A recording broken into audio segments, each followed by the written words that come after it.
অভিযুক্ত সেনা কর্মকর্তাদের বিচারের পক্ষে দৃঢ় অবস্থান নিয়েছে বিএনপি। বিএনপি বলেছে যে সীমা লঙ্ঘনকারীরা বিচারের মুখোমুখি হোক।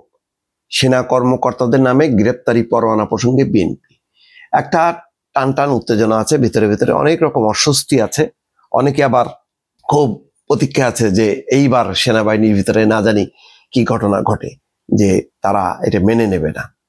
এটা খুবই অপেক্ষায় আছে বেশ কিছু মহল। বুঝতেই পারছেন যে এখন সেনাবাহিনী যদি এই ইস্যুতে গরম হয়ে যদি পাল্টা একটা অবস্থান নেয়, তাহলে পুরনো পতিত সরকারের যারা বসে আছে, অপেক্ষায় বসে আছে, তাদের মুখে হাসি ফুটবে। কিন্তু সম্ভবত সেই হাসি ফুটবে না, কারণ অল্প সংখ্যক ব্যক্তির দায় সেনাবাহিনী নেবে না। সেনাবাহিনী বরং কলঙ্ক মুক্ত হতে চায়। আর বিএনপি মতন বড় রাজনৈতিক দল দৃঢ়ভাবে সেটা সমর্থন করেছে। আমার ধারণা শুধু বিএনপি না, জামাত সহ বাকি যারা, তাদের মধ্যে যতই বিরোধ থাকুক না কেন, এই প্রশ্নে কেউ ছাড় দেবে না। কারণ এই যারা অপরাধী, যারা বিভিন্ন বাহিনীর মধ্যে ঢুকে পতিত শেখ হাসিনার পদলেহন করেছে, তাদের অপকর্মের দায় কেন নেবে? কোনোভাবেই নেবে না। আর তাদের দ্বারা ভিকটিম জামাত, বিএনপি সহ বিরোধী অনেক নেতা কর্মী। ফলে যত রাজনৈতিক মতবিরোধী থাকুক না কেন, বিএনপি জামাত সহ সকল রাজনৈতিক দল এই ব্যাপারে আমার ধারণা ঐক্যবদ্ধ।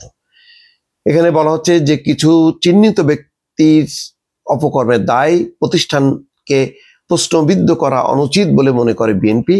দলটির পক্ষ থেকে বলা হয়েছে অধিকাংশ সেনা সদস্য নিশ্চিতভাবেই মন থেকে চান সীমা লঙ্ঘনকারীরা বিচারের মুখোমুখি হোক।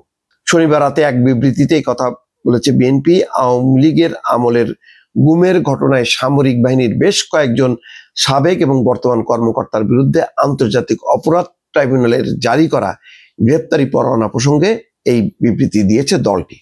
দলের সিনিয়র যুগ্ম মহাসচিব রুহুল কবির রিজভীর সই করা ওই বিবৃতিতে বলা হয়, বিএনপি বিশ্বাস করে দেশের গণতন্ত্র, মানবাধিকার, সেনাবাহিনীর পেশাদারি রক্ষায় সংশ্লিষ্ট অপরাধের সুষ্ঠু এবং নির্মোহ বিচার অত্যন্ত গুরুত্বপূর্ণ। কারণ ন্যায় বিচার শুধু অতীতের ঘটনাগুলোর শাস্তির নিশ্চয়তা দেয় না, বরং ভবিষ্যতে যেন কেউ এমন অন্যায়ের পুনরাবৃত্তি না ঘটায় সেই নিশ্চয়তাও দেয়। আইন এবং মানবাধিকারের প্রতি পূর্ণাঙ্গ শ্রদ্ধাই হতে পারে একটি শান্তিপূর্ণ জবাবদিহিমূলক রাষ্ট্রের ভিত্তি। সঠিক, এটা কেন নেবে? মানে এখানে কিছু বিলাসী সামরিক কর্মকর্তা, তারা মানে একেবারে দলীয় কর্মকর্তার মতন বা দলীয় নেতা কর্মীদের মতন আচরণ করছে, সুবিধা নিছে। তারা তাদের পদে থাকার জন্য অন্যদেরকে বঞ্চিত করছে, সংখ্যাগরিষ্ঠ যারা পেশাদার সেনাবাহিনী সদস্য। তো ওই লোকদের দায় নেবে কেন? বরং ওই লোকগুলি যত মুক্ত হবে, সেনাবাহিনী নিজের শক্তিতে বলিয়ান হবে, তারা আইন এবং সংবিধানের প্রতি শ্রদ্ধাশীল হবে এবং পেশাদারিত্বের বাইরে তারা আর যাবে না, এবং সেটা তো তাদেরকে আরো প্রোটেকশন দেবে সুদৃঢ়ভাবে।